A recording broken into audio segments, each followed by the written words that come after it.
भारत पाकिस्तान के बीच तनाव और टकराव के बीच जो सीमावर्ती इलाके थे, जो सरहदी इलाके थे एलओसी पर, वहाँ पर तनाव काफ़ी ज़्यादा बढ़ गया था क्योंकि पाकिस्तान लगातार अपनी नापाक हरकतों को अंजाम दे रहा था।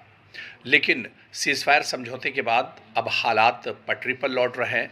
अब लोगों की चहल पहल एक तरह से बढ़ रही है और ख़ास तौर से आपको बता दें कि सीमावर्ती इलाकों में सांबा के कुछ इलाके जहां पर तरक्याती काम चल रहे थे, जहां पर सरकार की तरफ से बहुत से मंसूबे और स्कीमें चल रही थी, उन कामों को अब दोबारा से एक तरह से शुरू कर दिया गया है। और यहाँ पर अब जो लोगों की तरक्की से जुड़े हुए जो काम हैं उन पर भी अब फोकस किया जा रहा है। यानी जो काम बाधित हुए थे, जो काम रुके थे, भारत पाकिस्तान तनाव के चलते पाकिस्तान जिस तरह से सीमावर्ती इलाकों में फायरिंग कर रहा था, लेकिन अब हालात धीरे धीरे पटरी पर लौट रहे हैं। अब चहल पहल बढ़ रही है और इस बीच जो रुके हुए डेवलपमेंट के काम थे वो भी आगे बढ़ रहे हैं। क्या कुछ अधिकारियों का कहना है इस सिलसिले में, पहले उनका बयान आपको सुनवाते हैं। इस दौरान थोड़े से कम हुए क्योंकि लोगों में थोड़ा जो लेबर क्लास है उनमें भय का माहौल बन गया। लेकिन इसके साथ जैसे हमारी जो बॉर्डर पे बंकर्स जो बन रहे थे वो बड़ी तेज़ी से कुछ जो कंप्लीशन के नियर थे या जो आधे रास्ते पहुंचे थे उनकी कंस्ट्रक्शन वो बड़ी स्पीड अप हुए। तो दोनों इसके पार्ट रहे क्योंकि बॉर्डर साइड ये वाले लोगों ने प्राथमिकता दी कि बाकी काम छोड़ के हमारे बंकर्स बना दीजिए।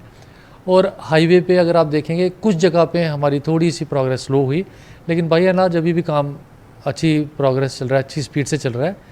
तो इसके अलावा एक दो जो हमारे बड़े प्रोजेक्ट्स थे, जैसे परमंडल में हमारा डिग्री कॉलेज का था, नियरिंग कंप्लीशन है, वो अभी भी चल रहा है और मुझे लगता है जो हमारा आने वाला महीना है या इसी महीने के आखिर तक उसकी शायद इनाग्रेशन भी सरकार में से कोई कर देंगे। इसी तरह से दूसरे जो सीमावर्ती इलाके हैं, अब वहाँ पर लोगों ने मांग की है कि उनकी सेफ्टी का ख्याल रखा जाए, उनके लिए बंकर्स तैयार किए जाएं। हालांकि ऐसा नहीं कि सीमावर्ती इलाके में बंकर्स नहीं है। सीमावर्ती इलाके में जो इलाके आते हैं सरहदी इलाके में, वहाँ पर बंकर्स बनाए गए हैं, लेकिन ये बंकर्स काफ़ी पुराने हैं। ये यूँ कहा जाए कि जितने बंकर्स चाहिए आबादी के हिसाब से, लोगों की तादाद के हिसाब से, उतने बंकर्स नहीं है। इसी वजह से लोग अब मांग कर रहे हैं कि अब जब पाकिस्तान के ख़िलाफ़ इस तरह का माहौल हो, पाकिस्तान के ख़िलाफ़ अगर जंग जैसा माहौल हो, तो कम से कम बंकर होने चाहिए और इन बंकरों में छुपकर लोग अपनी जान एक तरह से बचा सकें। ऐसे में सरकार से डिमांड की है, इंतज़ामिया से मांग की है कि इस तरह के बंकर बनाए जाएं जहां पर लोग, अगर पाकिस्तान अपनी नापाक हरकत करे तो लोग अपनी जान एक तरह से इन बंकरों में जाकर बचा सकें। यहाँ के लोगों की क्या कुछ डिमांड है या लोग बंकरों की डिमांड आखिर क्यों कर रहे हैं, किस तरह का माहौल जिस वक्त पाकिस्तान की तरफ से फायरिंग हुई उस वक्त यहाँ के लोगों ने देखा है जान पर खेलकर। हालांकि लोगों में एक डर ज़रूर था, लेकिन लोग आज भी कह रहे हैं कि भारत और भारतीय सेना जिस तरह का एक्शन चाहे पाकिस्तान के ख़िलाफ़ करे, उन्हें, गांव वालों को या सरहदी इलाके के लोगों को थोड़ी बहुत परेशानियां ज़रूर होंगी, लेकिन वो दुश्मन की नापाक हरकतों को अब हमेशा के लिए ख़त्म करना चाहते हैं। अब वो चाहते हैं कि आतंकवाद जड़ से ख़त्म होना चाहिए। इस वजह से अगर उन्हें सीमा पर रहते हुए कुछ परेशानी होती भी है, तब भी वो चाहते हैं कि भारतीय सेना सख्त से सख्त कदम उठाए। और इसी वजह से अब लोग मांग कर रहे हैं कि अगर कोई इस तरह का माहौल बनता है, अगर फिर पाकिस्तान नापाक हरकत करता है, तो उसके लिए पहले से फुल प्रूफ तैयारी रहनी चाहिए। और इसी वजह से इन लोगों ने मांग की है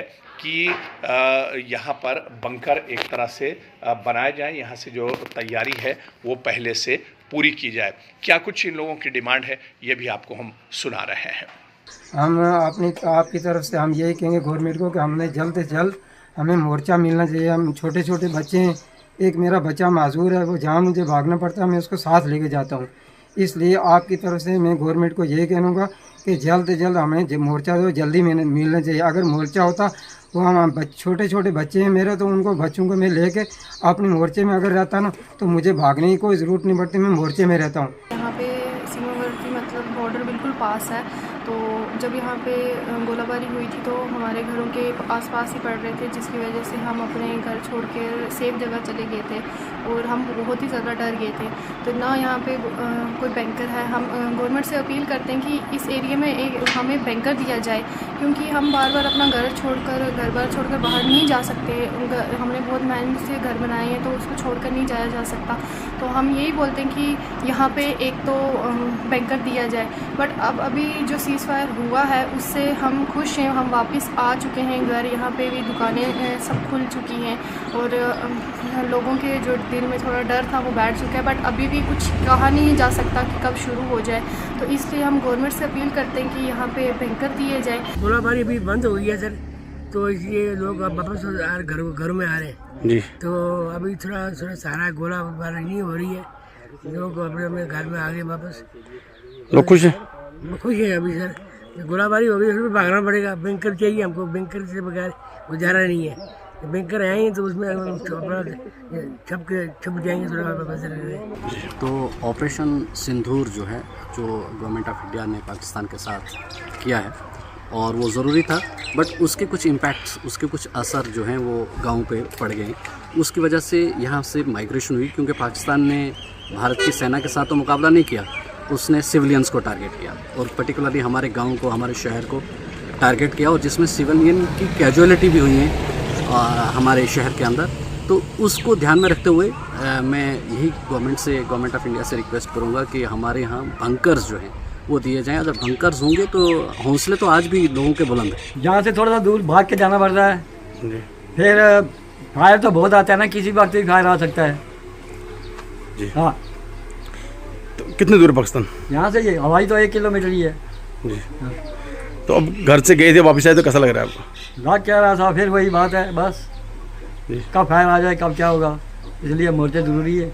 कम्युनिटी बेस में अगर बैंकर बन जाए तो सर बड़ी मेहरबानी होगी सरकार की भी और यहाँ की, तो सर हम मतलब अपनी जान बचा सकते हैं सर। बाकी हम ऑपरेशन सिंदूर के साथ शाना बशाना खड़े हैं सर, यहाँ पर आर्मी के साथ और मतलब एडमिनिस्ट्रेशन के साथ खड़े हैं सर। तो सीमावर्ती इलाकों में हालात अब पटरी पर लौट रहे हैं। आपने देखा कि लोग किस तरह से अब चहल पहल है और लोग अब डर के खौफ से एक तरह से निकल रहे हैं। और एक तस्वीर अब हम आपको जम्मू कश्मीर के पहलगाम से दिखाएंगे। जी हाँ, टूरिस्ट प्लेस है पहलगाम और यहाँ पर अब टूरिस्ट लौट रहे हैं। यहाँ पर बड़ी तादाद में अब टूरिस्ट आ रहे हैं और लुत्फ़ अंदोज़ हो रहे हैं जम्मू कश्मीर की खूबसूरती से, पहलगाम की खूबसूरती से। यहाँ की जो खूबसूरती है उससे लुत्फ़ अंदोज़ हो रहे हैं और लोगों के अंदर से अब वो डर निकल चुका है जो 22 अप्रैल को एक तरह से हुआ था पहलगाम में, जो आतंकी हमला हुआ था। और आतंकियों के इसके पीछे एक मंशा भी थी कि लोगों के अंदर एक डर और खौफ बिठाया जाए, लेकिन वो डर और खौफ अब लोगों के मन से एक तरह से निकल रहा है और अब ज़िंदगी पटरी पर लौट रही है।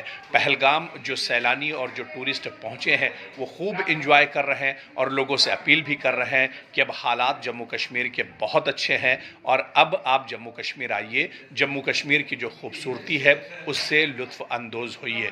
तो पहलगाम में और इसके अलावा गुलमर्ग में जो टूरिस्ट मौजूद हैं इनका क्या कुछ पैगाम है वो भी आपको सुनवाते हैं और किस तरह से यहाँ के टूरिस्ट इंजॉय कर रहे हैं, यहाँ की खूबसूरती से लुत्फ़ अंदोज़ हो रहे हैं, वो भी हम आपको सुनवा रहे हैं।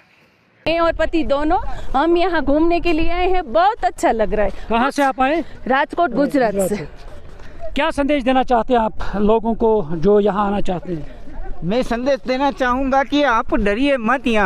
यहाँ पूरा कश्मीर है वो सेफ है और यहाँ के लोग जो है वो बहुत अच्छे भाई की तरह हमें ही ट्रीट करेंगे और बहुत अच्छी है जगह। कश्मीर यानी हमारा स्वर्ग और हमारा दिल माना जाता है। आप आइए, गुजरात से भी आइए, इंडिया के किसी भी कोने से भी आइए, कुछ डरने की बात नहीं है। हमें पूरा सपोर्ट है आर्मी का, यहाँ के लोगों का, कोई दिक्कत नहीं है। आप आइए, शौक से आइए। बिल्कुल यहाँ हम आने वाले थे तब हम सभी बोल रहे थे मत जाओ, कैंसिल करवा दो टिकट। अभी हम पहलगाम 2 नाइट रह कर आए हैं पर कोई भी टेंशन नहीं नहीं है। बहुत अच्छा लग रहा है, बहुत मज़ा आ रहा है। मैं सभी को यही संदेश देना चाहती हूँ कि जिसको भी टिकट हो वो यहाँ आए, कैंसिल मत करवाइए और इंजॉय कीजिए। हम तो बहुत इंजॉय कर रहे हैं। हम वहाँ से गंडोला की टिकट ऑनलाइन बुक करवा रहे थे, फिर भी हमें नहीं मिल रही थी। यहाँ आसानी से हमें मिल गई।